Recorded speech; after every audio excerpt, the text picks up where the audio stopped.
Peut-on encore croire à l'enfer en 2024? À la fin de cette vidéo, vous pourrez sans doute y répondre. Bienvenue, chers amis. Bonjour, chères Sparkiennes, chers Sparkiens, nous sommes heureux de vous retrouver pour un sujet Essentiel. essentiel et tout à fait particulier. Exactement. Et qui est souvent débattu. L'existence de l'enfer, réalité ou mythe. Dans un monde où les idées et les croyances sont tellement confuses, il nous a paru crucial d'examiner avec vous ce que la Bible enseigne sur cette question essentielle. L'enfer est-il un mythe ou une actualité encore aujourd'hui? Alors peut-on encore croire à l'enfer en 2024? C'est la grande question. Donc si vous êtes ici avec nous, c'est que vous vous posez certainement la question et que vous vous y intéressez. L'auteur Armand Salagro a dit « J'ai peur de l'enfer. Je ne crains pas les tourments du feu. J'ai peur de l'enfer seulement parce qu'on n'y voit pas Dieu. » Waouh! Le terme enfer est forcément synonyme de quelque chose de très négatif pour nous. Ce que la Bible entend par enfer, c'est ce que nous allons voir. Il est écrit dans Matthieu 25. « Alors il dira aussi à ceux qui sont à sa gauche, « Allez-vous-en loin de moi, maudits, dans le feu éternel qui est préparé pour le diable et ses anges. » Ici, Jésus parle de l'étang de feu préparé pour le diable et ses anges. Et c'est un lieu de punition. Oui. C'est un lieu de punition éternelle qui sera et qui est réservé pour les méchants. Alors nous trouvons plusieurs synonymes du mot enfer. Il y a le bagne, il y a le calvaire, il y a le martyre, le supplice, la torture. Porter sa croix. La croix, la géhenne dans la Bible aussi. Et justement, l'origine du terme enfer, on disait les enfers, c'était les enfers. Mais Jésus a utilisé plutôt le mot géhenne, qui en hébreu se dit géhinom, qui fait référence à une vallée terrible où il y avait un feu qui ne s'éteignait jamais et où les gens venaient offrir, rendez-vous compte, un sacrifice de bébés, des enfants, au dieu Moloch. Un endroit que tout le monde connaissait. C'est pour ça que Jésus a utilisé ce terme. C'est un endroit terrible où finalement nul n'avait envie de finir et d'y être référé.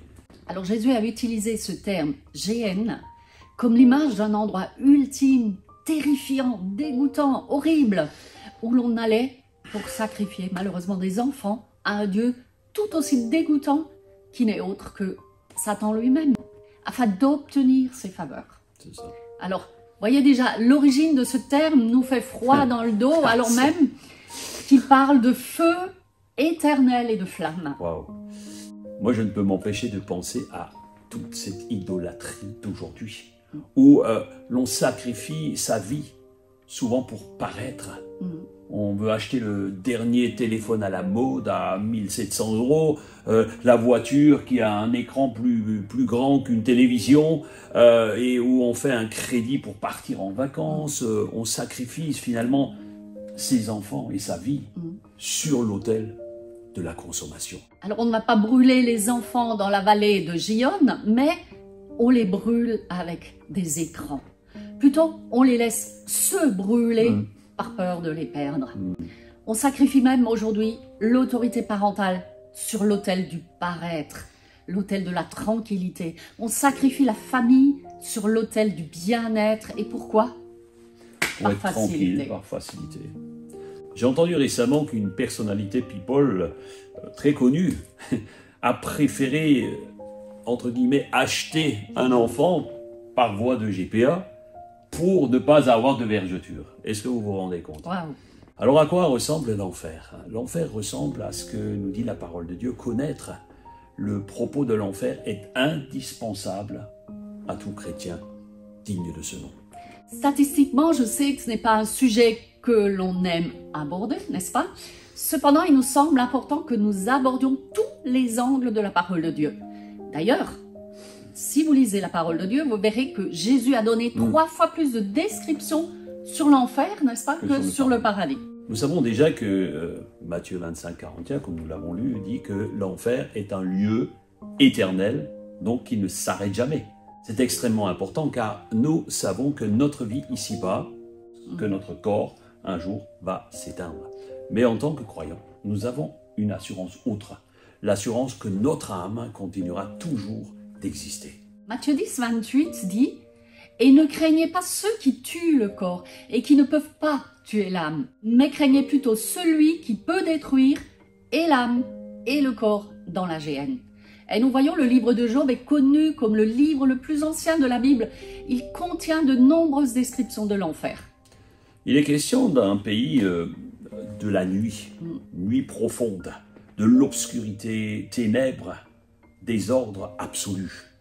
Job 10, 21 nous dit « Avant que je m'en aille, pour ne plus revenir dans le pays des ténèbres et de l'ombre de la mort, pays d'une obscurité profonde où règne l'ombre de la mort et la confusion, et où la lumière est semblable aux ténèbres. » Rendez-vous compte, Wow. La lumière est semblable aux ténèbres, c'est comme si vous viviez toujours dans une nuit noire, sans lune, sans rien. C'est terrible. Et d'ailleurs, d'autres passages du livre de Job mentionnent un royaume de ténèbres, ce qui peut faire référence à une souffrance continue sur terre ou à un jour de jugement et de souffrance éternelle en enfer. Alors l'enfer, mythe ou réalité? Nous pouvons lire aussi dans Apocalypse 20, verset 10, il est dit que le diable, qui les séduisait, fut jeté dans les temps de feu et de soufre, où sont la bête et le faux prophète, et ils seront tourmentés jour et nuit au siècle des siècles. Waouh! Il est question ici de la fin des temps, où Dieu jugera les vivants et les morts, les bons comme les méchants. La finalité du diable et de ses acolytes, ainsi que tous ses adorateurs, selon la Bible, c'est l'étang de feu. Il est aussi question du feu ardent de l'enfer. Alors, que signifie la séparation d'avec Dieu? Eh bien, ici, il s'agit d'une autre métaphore de l'enfer, qui est une réalité à laquelle nous avons peut-être plus de mal à adhérer immédiatement sur Terre, puisque nous ne le voyons pas. Pourquoi? Eh bien, tout simplement parce que la plupart des gens ne font pas cette expérience incroyable et tangible de la présence de Dieu dans leur vie. Exactement. Car même les non-croyants font l'expérience des bénédictions de Dieu, souvent même sans le savoir. Alors, encore une fois, l'objectif de Dieu n'est pas cela pour chacun de nous. Son but est que nous puissions tous être dans sa présence, et pour toujours, non pas séparés de lui.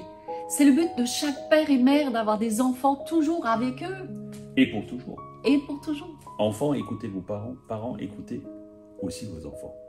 Le Seigneur nous donne toute une série de mises en garde qui nous emmèneraient dans la géhenne si nous y prenons garde et si nous n'écoutons pas sa parole. Il nous enseigne par amour, pour nous mettre en garde, pas pour nous faire vivre dans la terreur ou dans la peur de la géhenne. Marc 9, 43 dit « Et si ta main est pour toi une occasion de chute, coupe-la. Il vaut mieux pour toi d'entrer estropié dans la vie que d'avoir les deux mains et d'aller dans la géhenne, dans le feu qui ne s'éteint jamais. » Bien entendu, il ne s'agit pas de se couper les mains ou de se crever un œil. C'est une image qui doit nous faire réfléchir, que Jésus nous donne pour réfléchir. En clair, ne plus avoir de mains dans cette vie ici-bas sur terre, pour Jésus, est préférable à devoir aller dans la géhenne tellement c'est terrible. Jésus veut simplement mettre en garde tous ceux qui ne connaissent pas Dieu. Et l'apôtre Paul va le confirmer plus loin dans Romains 3, 23. Il dit « Il n'y a pas de distinction, tous ont péché et sont privés de la présence et la gloire de Dieu. » Alors lorsque Jésus avertit, ce n'est pas pour faire peur aux gens, pour les culpabiliser, plus encore, mais il se permet de parler de cet endroit terrible, parce qu'il a la solution pour chacun de vous. Jean 3,16 dit « Oui, Dieu a tant aimé le monde qu'il a donné son Fils, son unique, pour que tous ceux qui placent leur confiance en lui échappent à la perdition et qu'ils aient la vie éternelle. » La plupart des chrétiens connaissent Jean 3,16 et ils sont contents de pouvoir le citer. Mais voyez-vous, les versets qui suivent, 17 et 18, sont extrêmement importants. On va vous les lire. En effet, Dieu a envoyé son Fils dans le monde, non pas pour condamner le monde, mais pour qu'il soit sauvé par lui. Verset 18, « Celui qui met sa confiance en lui n'est pas condamné, mais celui qui n'a pas foi en lui est déjà condamné, car il n'a pas mis sa confiance en la personne du Fils unique de Dieu. Il donne l'explication du pourquoi et du comment. Dieu procède pour que nous ayons l'occasion d'échapper justement aux ténèbres. Oui, chers amis, l'espoir se trouve en Jésus seul. Car il dit dans Jean 12, 46, « Je suis venu dans le monde comme une lumière, afin que quiconque croit en moi ne reste pas dans les ténèbres. » Merci Seigneur pour ta bonté. D'abord de nous avertir du danger qui nous guette tous. Celui d'être séparé de toi, Père. Celui de rester dans des ténèbres éternelles. Merci également Jésus de nous avoir décrit le lieu de tourment, les temps de feu qui nous condamnaient à tous à cause du péché. Merci Seigneur pour la croix et la résurrection en laquelle il nous est donné l'occasion de croire et d'adhérer avec foi. Car c'est par ce moyen que nous pouvons échapper finalement à cette destination qui nous attendait. Merci Père parce que tu as choisi de nous libérer du feu éternel de l'enfer. Amen. Merci Seigneur. Nous voulons aussi vous donner l'occasion de faire la paix avec Dieu, si vous ne l'avez pas encore fait. Alors on vous donne rendez-vous sous la vidéo, en dessous, pour faire cette prière avec nous, en cliquant sur le lien « Prière d'alliance avec Jésus ». Que Dieu vous bénisse richement. Prenez soin de vous. Et surtout prenez soin de votre âme. À très bientôt. À très bientôt. Ciao, ciao.